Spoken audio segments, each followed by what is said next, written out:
Yeah.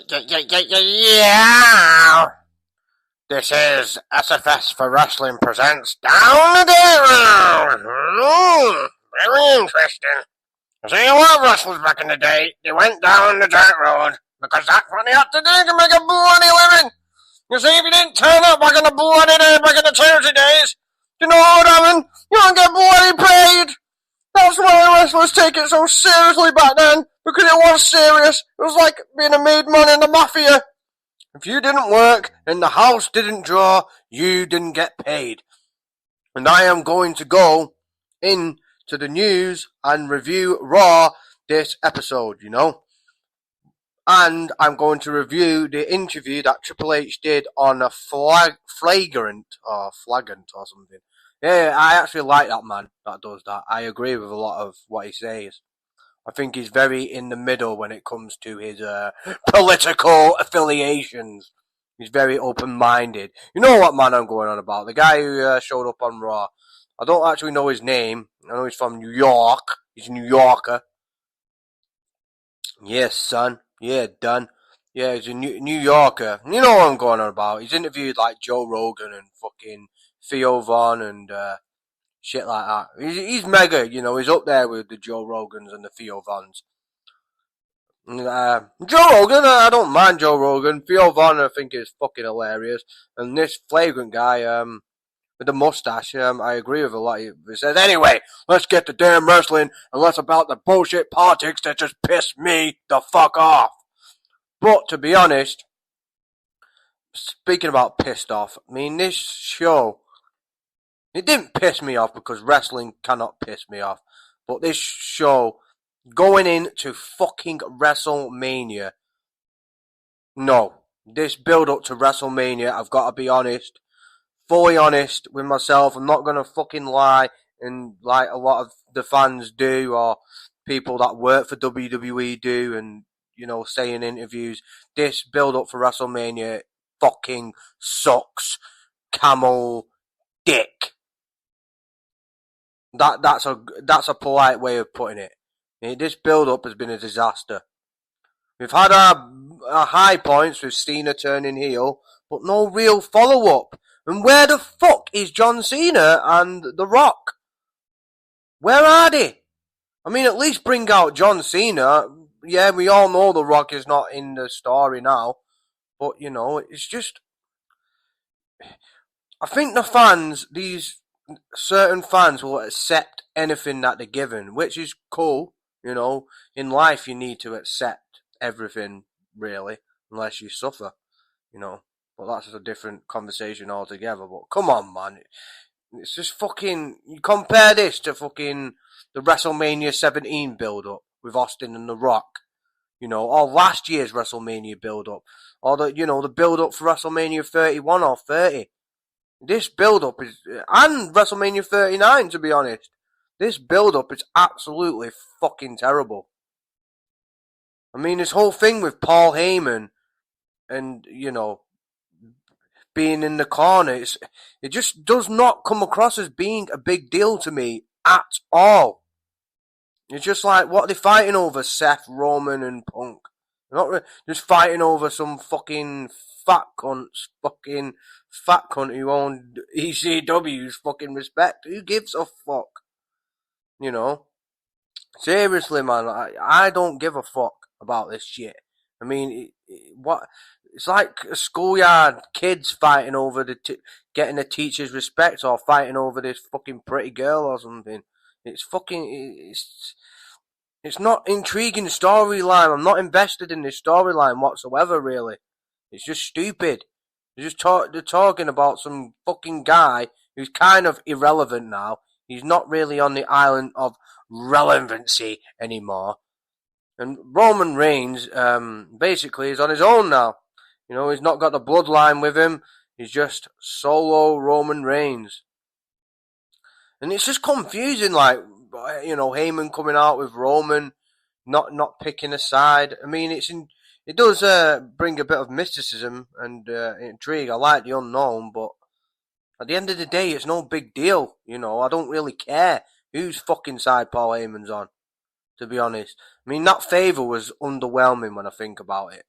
that favour that we've been wanting since Survivor Series, and it just is that Paul Heyman's in CM Punk's corner. And even though that Paul Heyman's in CM Punk's corner, he's still fucking, like, down with Roman Reigns. Still. It just don't make no fucking sense. At least what they should have done is when Heyman said, yes, I'm in Roman's corner, he should have gave CM Punk the look. You know what The Rock gave Cena when Cena turned heel? Give him a look. Give him that psychotic look. Heyman give CM Punk that psychotic look, and then CM Punk grabs a weapon and smashes it over Roman's head and beats the living crap out of him. He's bleeding, and then holds fucking Roman down so fucking Heyman can get some shots in and say, you dragged me around for years, you motherfucking punk, thinking I was just your fucking servant and your slave and your wise man.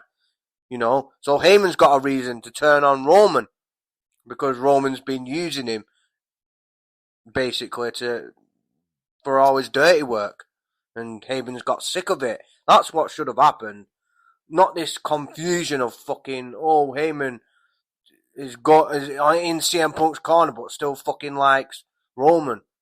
The only intriguing bit about this is the Seth Rollins thing, to be honest. About Seth Rollins now wanting the favour of Paul Heyman. But yeah, this show, it had some, 4 wrestling matches in 3 hours. I mean, I only watched an hour of the show, but obviously the wrestling matches were all good, all decent, but, you know, that's not what wrestling's about, is it?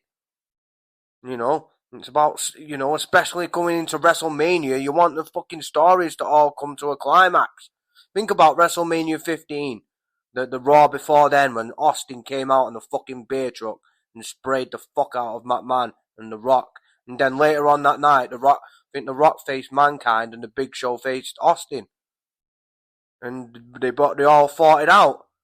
You know, that didn't just end, it just all throughout the show. And it's like, this show has no fucking Cody, no Cena. It's just what? It's just fucking... What it is WWE have got the fucking money. They've got the TV deals. They've got the merchandise. They don't give a fuck about the fans, really. Whoever fans, except the fans that they cannot do no wrong to, they're either bots or shields, to be honest. Because how can you like this type of shit, man? How can you say this is a good build-up to WrestleMania? I don't give a fuck what wrestler goes on Ariel Wani or any of these shows putting on a smile saying, oh yeah, we're doing better fucking business than ever. Oh yeah. It's like, fuck off, man. You're doing better fucking business because you're a bunch of capitalist motherfucking cunts who play the game unfairly. Because that's what a capitalist is, in my opinion. It's not a guy who makes money, it's a guy who makes money by fucking other people over. And that's what WWE do. And now they're not fucking over the wrestlers anymore, they're fucking over the fans. Now, this is what I mean, man. It's great for the wrestlers. Don't get me wrong, man. Like back in the day, it was a Wild West. You had to be fucking tough or you get your ass rolled the fuck over back in the day. It was mafia shit back in the day, wrestling, to an extent. You had real fucking tough guys who took the business very seriously, because you had to take the business seriously. Because if you didn't, you wouldn't get fucking paid. So it was your life on the line. Now, you know what is fucking life on the line. It's like a fucking hobby to them, more or less. To not all of them, but to a lot of people, it's like a hobby. The schedule is nowhere near what it was. They have all these fucking, private fucking planes and private coaches, get treated like fucking spoiled little brats. And that's one of the reasons why they don't perform as well. And because of all the fucking writers. Who has fucking 20, 30 writers? It's bound. If you had that in a movie or a fucking any show, it would ruin it. No wonder the show is as bad as it is. Because it is this. Obviously, if this was a normal Raw and it weren't before WrestleMania, yeah, it would be a decent Raw. But the fact is, it's the Raw before WrestleMania, and usually the Raws before WrestleMania are jam-packed, exciting. We didn't even have the main storyline. No Cody, no Cena, no Rock. What the fuck is going on? You know, and Seth's, Punk's and Roman storylines just been put together at the last minute, it seems. And this favour, they probably put that together at the last minute. They haven't thought it through, in my opinion, what the favour is, because it's so underwhelming what it is. And Paul Heyman's, facial expressions are a bit just fucking over the top, to be honest. Now, it's getting a bit. I don't know.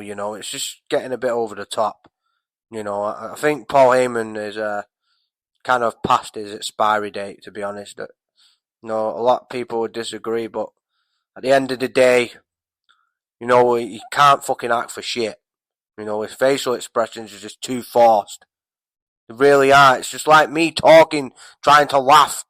I hate that shit when I'm fucking out and about, and then there's fucking someone says something that I'll try to laugh, and then you do this fake fucking laugh. I don't do that shit, me.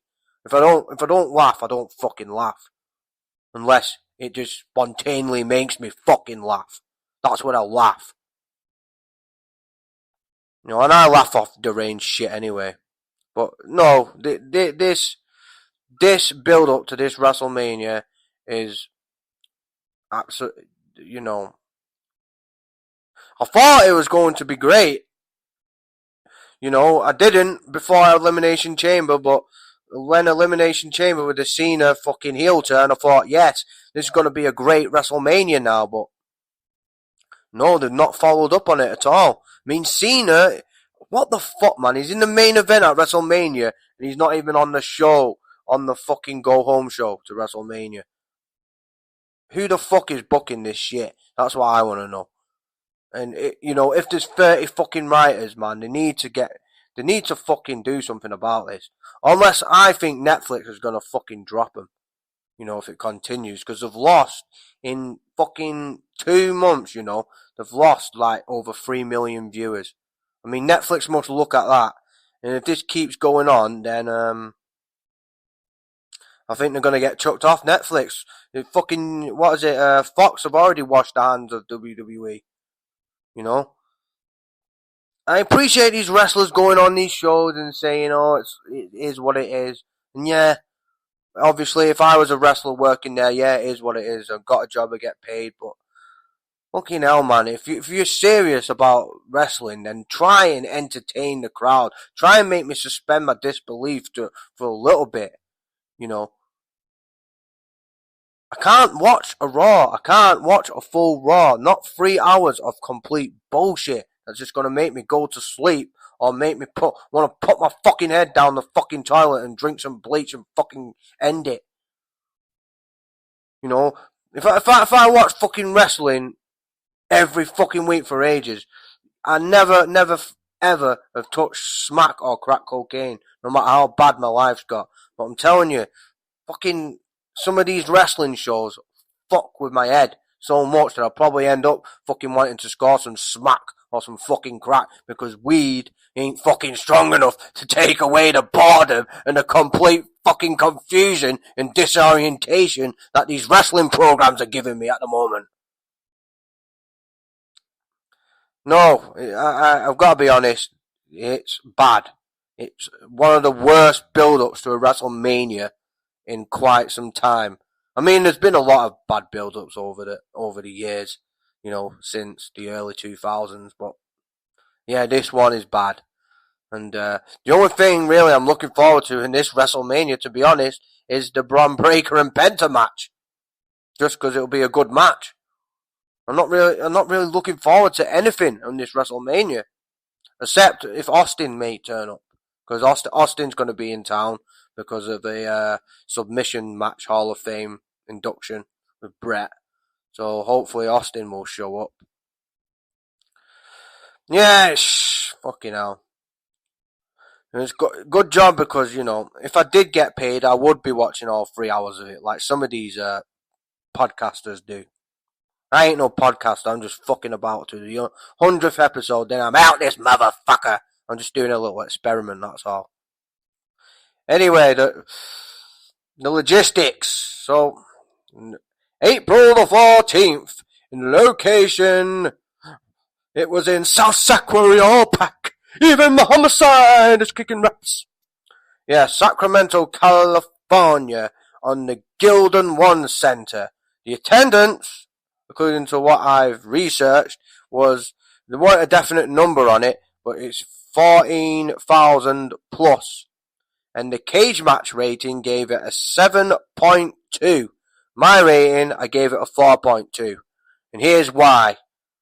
Because, yeah, they had 4 decent matches. And the promo at the end was alright. But it's the go-home show to WrestleMania. And I expect a little bit more. So no, this show fucking sucked. Because it's the go-home show for fucking WrestleMania. So I expect a lot more. I expect all the stories to be coming to a conclusion. To get the final nail on the coffin. Send me home looking forward to watching WrestleMania. Imagine someone who doesn't watch wrestling, but someone says, "Oh, check it out if you want to watch WrestleMania. Well, check out this episode. This is the Raw before WrestleMania, the go home show. Where all the stories come. What fucking story? With just one stupid story, don't give a fuck about. And most of the fucking show is full of fucking advertisements, man. It's just a big fucking money grab, man. It really is. Like the people that are involved. That are, these TKO people, man. They don't give a shit about wrestling. It's a fucking money grab, man. But at the end of the day, man, watch what happens. They're gonna lose Netflix. If they don't start making the fucking product a bit better, they're gonna lose Netflix. Because the only time I ever go on Netflix to watch wrestling is to watch the old stuff. I don't watch any of the new stuff. Like, from years' time, right? In years' time, are you ever going to watch a Raw and SmackDown episode from any of these past couple of years? I mean, past 20 years, kind of. Because you don't. The only Raws that you watch, that most people watch, are the Raws in 1997, 98, 99, 2000, and early 2001. I'll rewatch them because they're fucking great fucking Raws from top to bottom. You didn't, and Raws back in the day, you didn't want to turn off because you never knew what was going to happen. There was always something going on. Now, they take too long with the fucking entrances, too long trying to fucking millie up to the fucking crowd and get, suck the fucking crowd's dick instead of just, going into the character and really, getting ahead in the storyline. So they actually look mad and they actually look like they've got an issue. You know what I mean? It's just, wrestling has devolved, in my opinion. And, some kid said to me, at the Attitude Era that wrestling won't last forever. And I was like, probably not, no, because basically by the Attitude Era, they basically had done everything. Everything had been done. Like, you had ECW, like, every crazy thing in wrestling had been done, so what the fuck do you do after that? Because it's not real, so... And it's just so predictable as well. Anyway. Bayley... There's 4 matches on this card. Bayley had a match with Liv Morgan. I like Liv Morgan. I used to like Bayley, but I think she's gone stale over the past couple of years. This was a decent match. It went on for 12 minutes, 39 seconds. Cage match rating gave it a 7.3. Another decent match is Rey Mysterio versus Julius Creed. Went on for 10 minutes, 15 seconds. Rey did a lot of cool moves in this match, but what's Rey doing? He's just in a program with fucking, who's he in a program with again? Fucking hell, man. Rey Mysterio is in a program with who? I have to come back to that, because, fuck. Fucking the best thing on this show, actually, is, he is the best thing on this show, is El Matador, the Luchador. We don't know who the fuck it is. People saying it's Chad Gable. Come on! Chad fucking Gable would lower himself to high flying bullshit in a mask. Chad Gable was a restless wrestler. Very serious person. Ah. Yes. Flipping out again with Flipster. What about him? Yeah, Hershey. Oh, Hershey, my whistle girl. My whistle squeak. Oh, now I've awoken my dog. Now she's wagging her tail and shaking her head. Yes, we will go out in about 2 hours, my girl. Now you're wicking me to death, and I've got to show a podcast, my little bear. Yeah, at least I've been swimming today, so I'm in a grounded mood. I'd never get angry over wrestling anyway. So let's go over Raw anyway. I mean, it always got great presentation. I mean, you know, if I was at the show, I'd probably be stoned, or probably under the influence of mushrooms. But I wouldn't actually be looking at what's going on in the ring. I'd be looking at the fucking, you know, the LEDs and the fucking presentation, the stage area. I'd just be fucking lost in that, rather than look at the fucking ring. Because actually, my brother went to a wrestling show when he was in America, and he told me that when the wrestlers come to the ring, you know, they go to breaks now. Never used to do that. Never, ever, back in the Attitude Era, did you have breaks during a match. You didn't. You had, all I could say was the break. You had about 3 or 4 breaks, advertisement breaks in 4 hours. And the last break would come before the last match or segment. It won't happen during the match. But here's what it is. So my brother went to a SmackDown once, and he said that when the wrestlers enter the ring now, because they go to fucking breaks and that, they just stand around for like 10 minutes doing fuck all, doing this fake fucking acknowledge me shit to the crowd. I mean, sorry, that's Roman Reigns. Can't diss Roman Reigns. I mean, that's how it came off. I mean, this fake fucking pandering to the crowds. And it's just fucking cringe. He wanted to leave because it was so fucking cringe. And the fucking crowds, man, they don't fucking help at all. They're chanting Roman Reigns. I mean, come on now. That's football chant, motherfuckers. Not a wrestling chant. A wrestling chant is when Stephanie McMahon comes into the ring and the whole crowd are chanting, slut, slut, slut, slut. Or Vince McMahon is pissing everyone off, so they're going, asshole, asshole. Or someone is doing the fucking heading, so all the crowd just go, shut the fuck up. Shut the fuck up. That's wrestling chants, not Cody going on.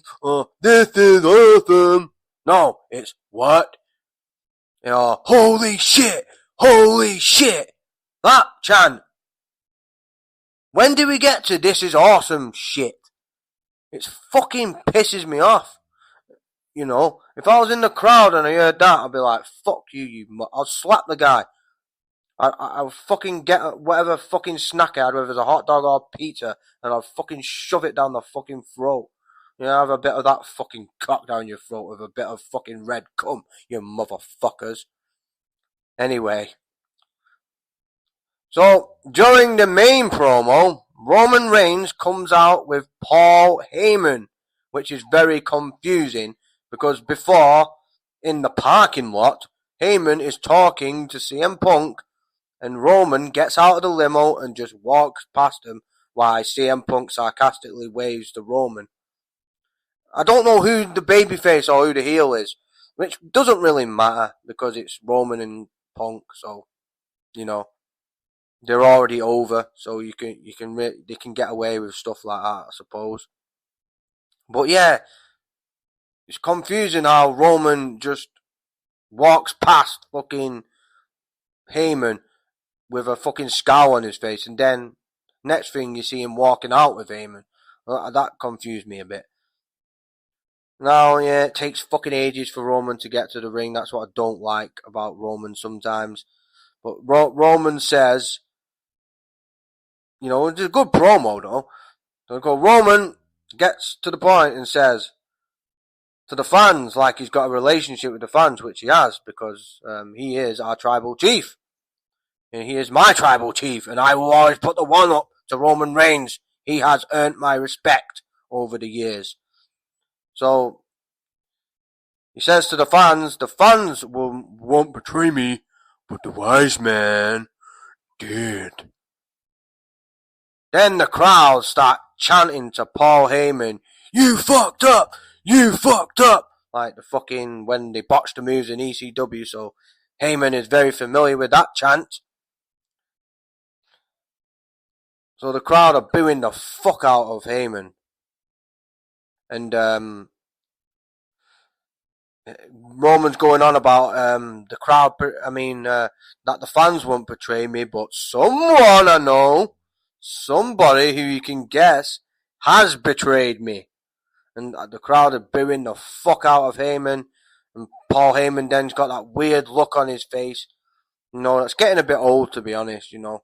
He needs to kind of come up with something new now, Heyman, to be honest. Because it's getting a bit cringe, all these fucking facial expressions that he's doing. I mean, it's very, very bad acting, that's all I can say. So, Paul's got this fucking retarded look on his face, and then he says to Roman, "It wasn't a betrayal, Roman! I owed Mr. Punkman a favor! Can't you see? I didn't betray you!" And then Roman, just like a big man, says, "The only person in this motherfucker getting screwed over in this favor, on this bullshit favor that don't make no fucking sense, that's been going on since Survivor Series, who no one gives a fuck about, really. Well, no one now does. People did, before they knew what the fucking favor was, and how fucking unimportant and fucking stupid it is. But anyway, what Roman says, he's the... basically with this favor fucking crap that, I'm the only one getting screwed over, buddy boy. Oh, buddy boy. Yeah, sorry. And Roman then says, "My family, man. What's my own family? We don't take no favors, boy. We don't ask for no favors." And then Roman says, "What, is this a debt? Am I supposed to cover the tab for your dumbass, Mr. Fuck Heyman?" Yeah, that was pretty good. I chuckled when I heard that. "I'm supposed to cover the tab like I'm a debt. I'm supposed to cover your money, you motherfucker. I pay you, motherfucker." Right. Then, as Roman says that great line, Seth comes out. I like what Seth's wearing, kind of. It looks like some 1960s hippie on acid. Yeah, one of them 1960s fucking bikers that are just took too much acid.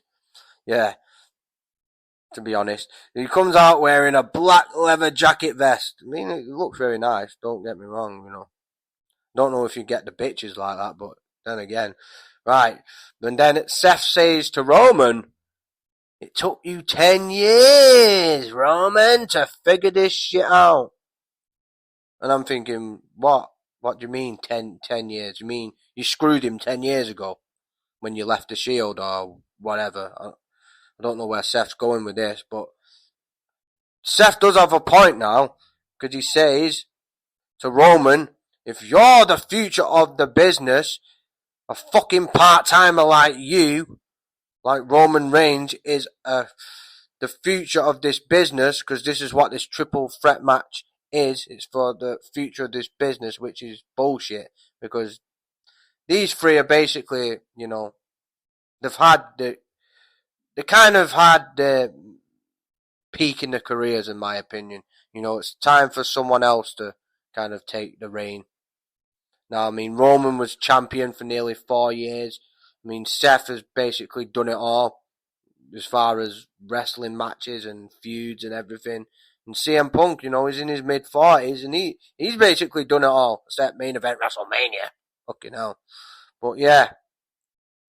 Yeah, so Seth says, like, the business will fucking die if part-timers like you win this match.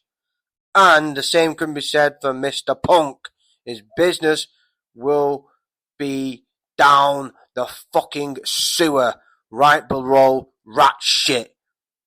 Because if Punk wins, because Punk has been making profits, meaning money, by deceiving all of you, by talking shit while he was out for 10 years about WWE just to get his name relevant. Which is kind of, got a point, I suppose. But then I'm thinking, what he says after this. Seth then says, the business won't die with a hard worker like me. The business thrives. Well, not in wrestling, no. It's not UFC. It's not a legit sport, so it's not about the hardest worker. In UFC, yeah. I mean, that's what it should be about in UFC. It should be the hardest, best fighter, martial artist is what the business, is basically what is best for the business and the sport. But with wrestling, obviously, you got to have charisma, you got to have character, and you got to have a good story. And yeah, we do not believe that wrestling's real, but there's a good saying. Austin used to say it, and other wrestlers. As long as you, and Mick Foley and stuff like that, as long as you believe that I'm real, then you'll fucking buy the tickets.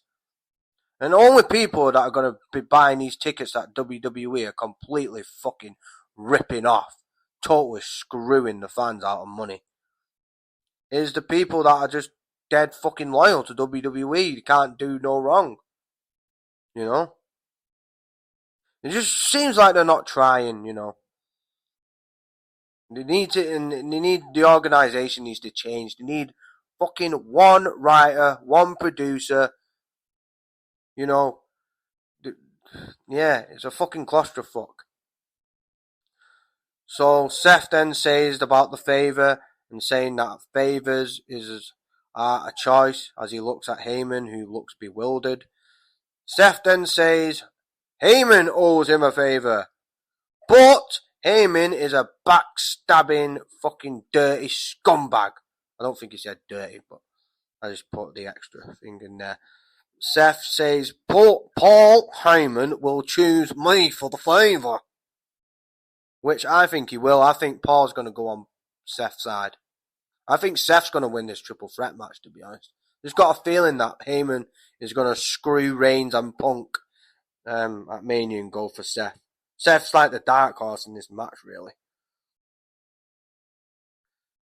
So Seth says to Roman, which is a great point, which gets Roman thinking, is why is Paul Heyman choosing CM Punk over you? Which he is, because Paul Heyman is in CM Punk's corner. If he really was a loyal wise man to my tribal chief, then obviously he would be in the motherfucking tribal chief, the king of the Ulafala Malakala Shikalala. Motherfucker. You'd be in Roman's corner. You'd be in the OTC corner, fool. Then Roman then says, I've made my choice. As he's looking at Paul Heyman, looking like he's going to beat the shit out of Paul Heyman. But then he turns around and gives Seth a stiff clothesline. And then grabs Seth by his fucking little pretty blonde hair and fucking rams his motherfucking shoulder into a ring post. Bang! And then Paul Heyman is like, oh, great! I acknowledge you, my tribal chief! I acknowledge you, my tribal chief! It's like a deranged version of Penguin out of Batman.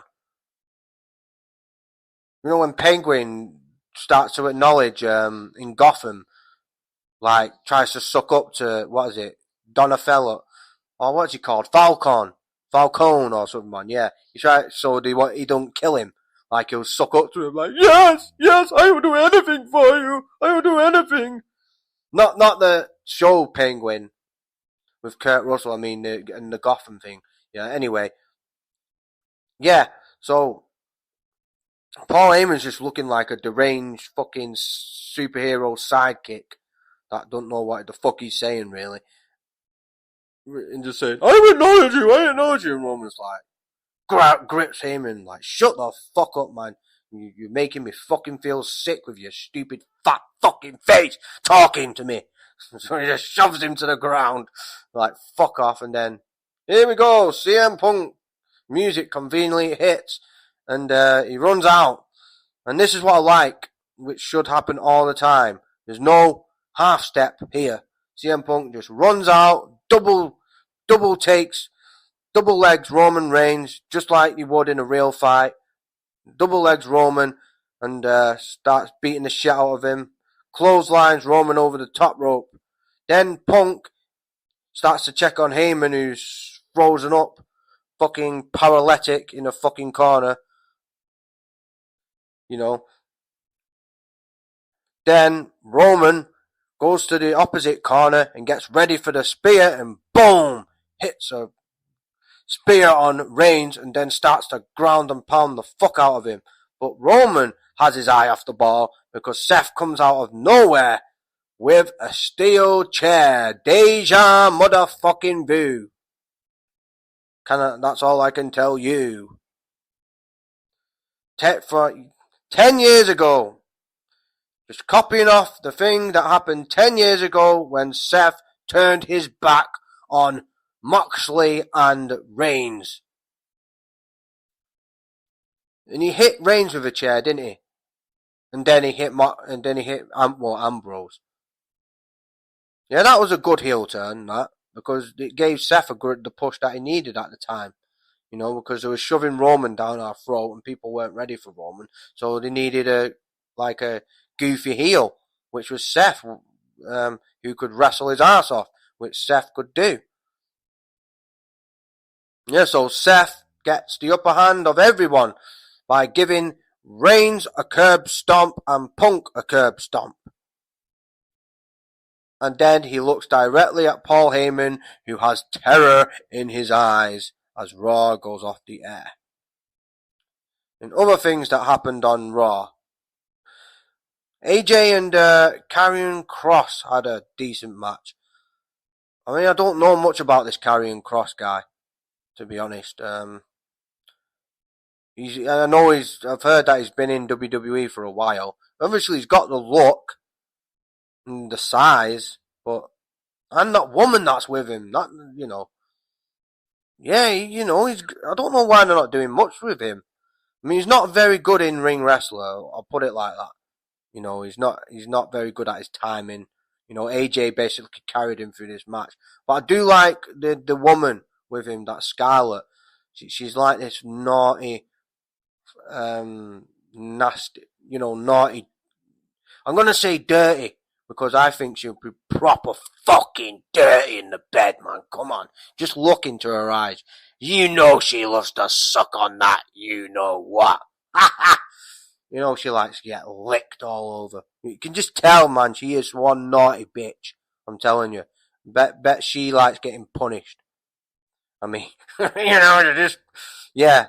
bet she could go all night. I bet Cross basically has marathon fucked with her. I'm telling you.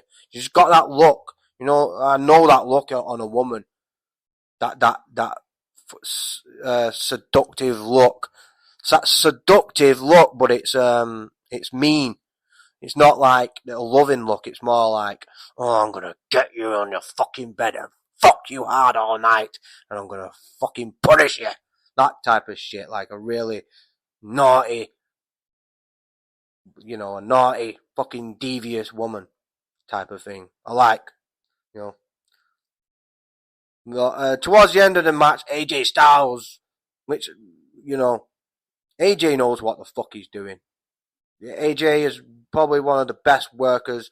I'd say AJ and Daniel Bryan in ring are the best workers in the wrestling business today. Even though I think Daniel Bryan's retired, but AJ Styles looking mad as fuck. Like he does great with the facial expressions. AJ, he comes back because Cross has got the offense on him, and then AJ makes his comeback. Hits fucking Cross with everything, clotheslines, all these fucking crazy suplexes and slams. But obviously, The difference is AJ makes them look good, as these motherfuckers in AEW just rush through it so much that you can't even process what they've fucking just done. It's complete clusterfuck. Then Karrion Kross, as AJ's going on a rampage, Kross cuts AJ off in his tracks with a DDT. Then he goes for his finish on Kross, but Kross goes for his finish on AJ, but AJ reverses it and gives Kross a very impressive looking backbreaker. I've always loved AJ's backbreakers. They remind me so much of Bret the Hitman Hart's backbreakers. Excellently executed. And then Rollins goes to the ring apron and finishes him off with a phenomenal forearm for the 1, 2, 3. And then Mr. Logan Paul comes out on the ramp and starts talking. I don't know what the fuck he's talking about, but he's basically talking shit for about 5 minutes. And then AJ, being the fighter that he is, being the no nonsense, fuck you, I'm the greatest fucking wrestler in the world type shit, says, "You finished talking shit, Mr. Blonde Pretty Boy. Let's start WrestleMania early, show me, Mr. Prime Man. 'Cause I will fucking end you in your prime."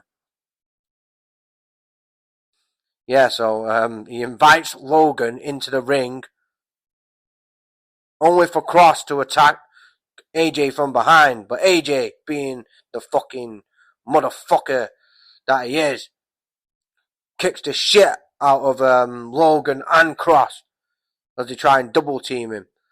And he takes Kross out with an inverted DDT, which I love that move, the inverted DDT. I think that would hurt, you know. Only for Paul out of nowhere, like a fucking bitch, to sucker punch him with a big fucking right, like he's in the ring with Floyd fucking Mayweather again, bullying a little guy. 'Cause that's what it was. You're fucking bullying. Come on now, you're fucking boxing fucking someone half your size. I'm not a Logan Paul hater. I mean, you know, I don't know any. I don't really care. I'm not a fan of his. That's for damn sure. But he's doing things all right, I suppose. He's kind of lost his momentum a bit, though, to be honest. Like, for when he first come in, I think people are caring about him less. That's my perception of it, anyway. So, yeah, Rogan just fucking cracks him, like, knockout punch, knockout right there. And then hits AJ with the Polarizer. I do not like that name, but I actually do like the move.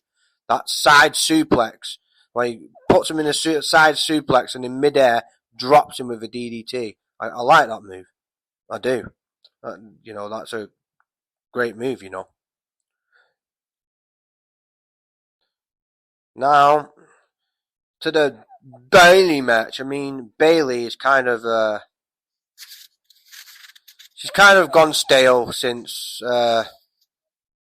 was it the Damage Control fucking... What the fucking name is Damage Control? What are you trying to control anyway? Fucking... I mean, she's gone stale since basically that group was formed, in my opinion. I mean, Morgan, I always love watching Liv Morgan wrestle. Not because of her looks, just because, you know, of her personality. I think she's... For the women, Liv Morgan and Toni Storm get it. Like, they've got the personalities, they've got compassion, you know, you want them to win. Like, whenever I watch Liv Morgan and what I've seen from Toni Storm, only seen bits of it, I mean, them two just really know what they're doing. They kind of get it. They know how to bring emotion out of the fans, and you can identify with them.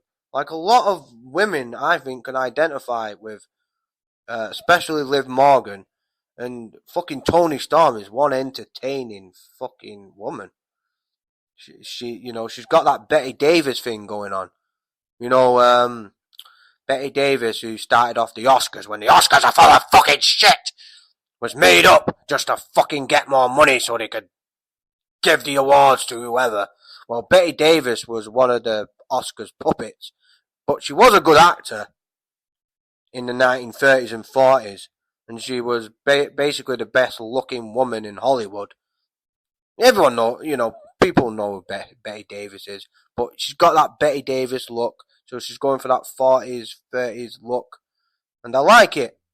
She knows what she's doing, so I don't know.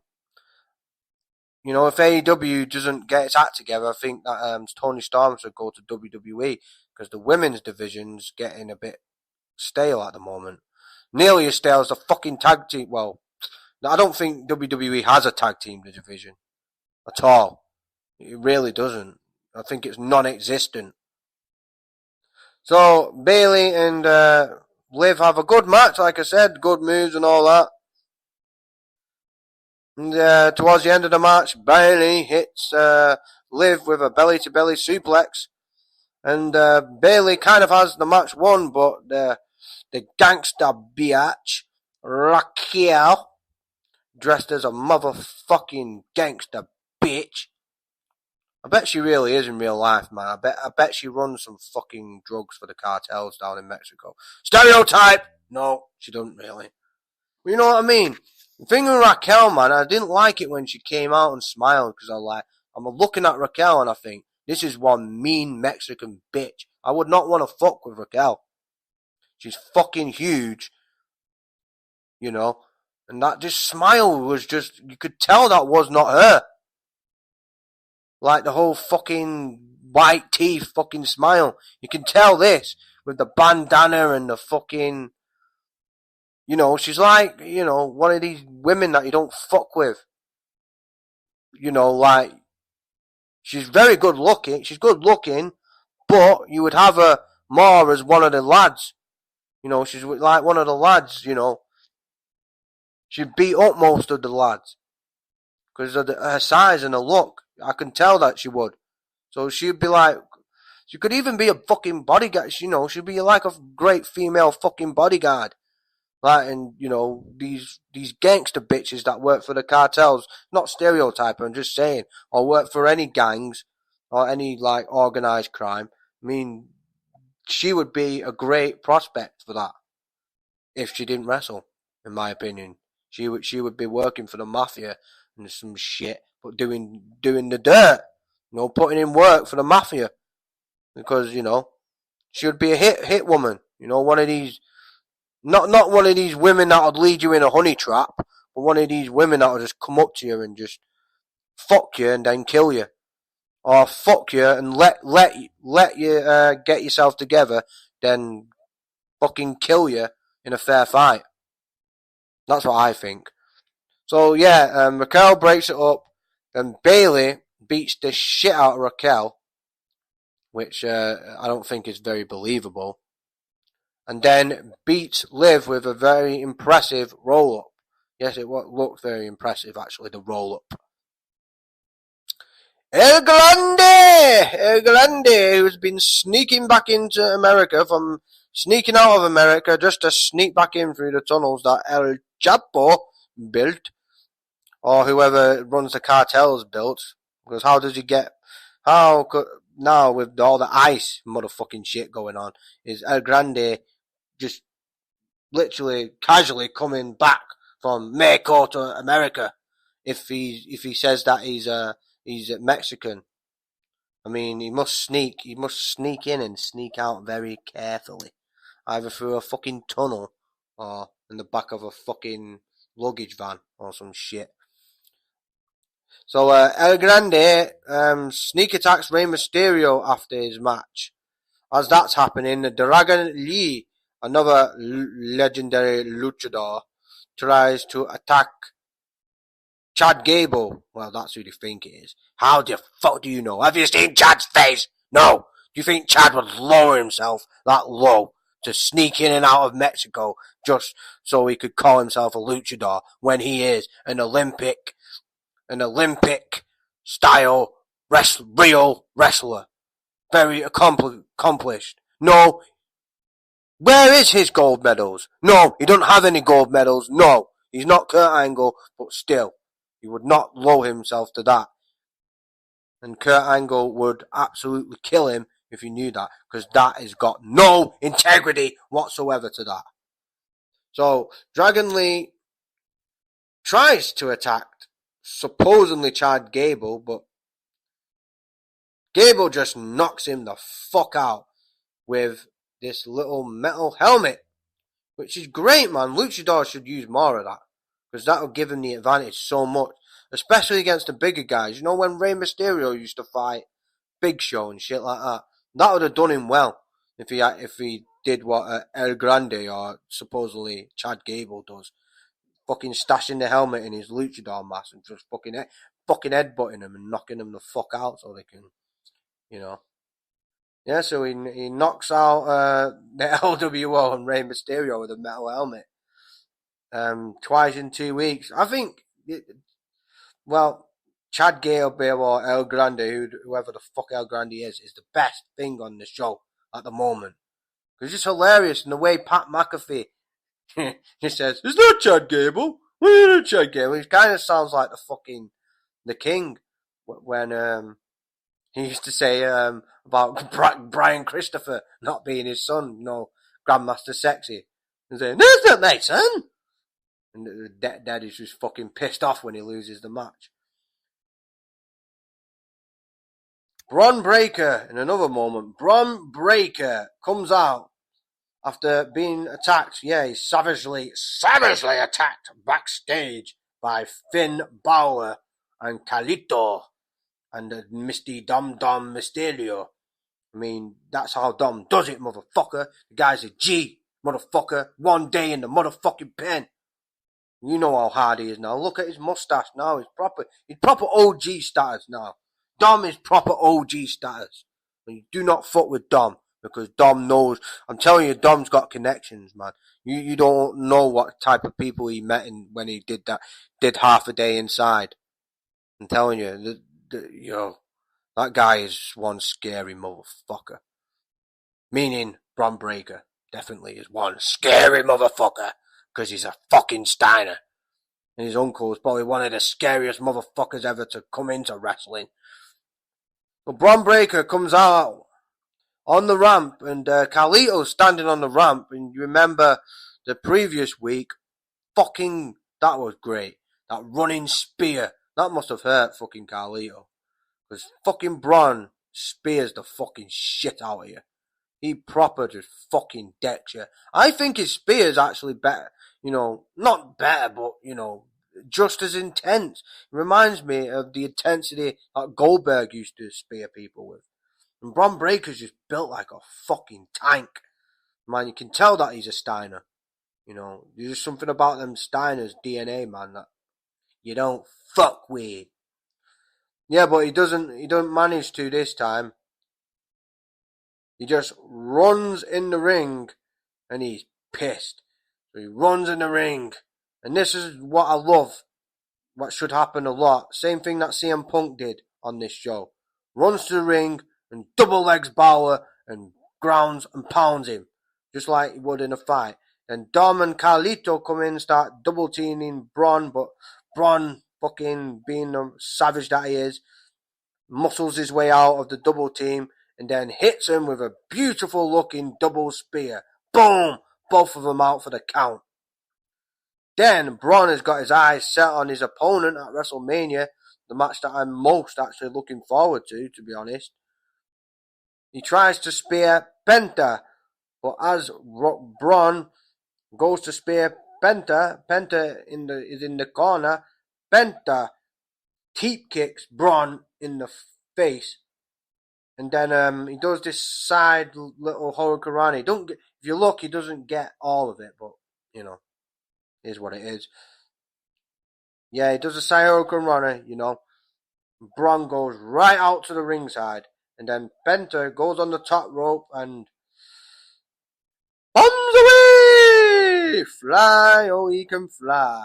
Fly across all the bodies waiting for you in the stage. Yeah, everyone's on the ramp, like four of them, I think, and Penta basically takes them all out. Jey Uso's promo. I mean, I like Jey Uso, don't get me wrong, I'm not shitting on Jey Uso, but this whole fucking... I mean, last week, he just said to Gunther, like, I'm not afraid of you. And I'm like, didn't Gunther the previous week nearly kill your brother in front of you? I won't say nearly kill him, but beat him so bloody that he ended up drinking his own blood. Then he fucking choked him out while he was bleeding. Fucking buckets. He choked him out or fucking like 3 yards in front of you. And and you don't fucking do shit. And then you go the next week, oh, I'm not scared of you. Imagine someone did that to me, right? Someone kicked the fuck out of, say my best mate,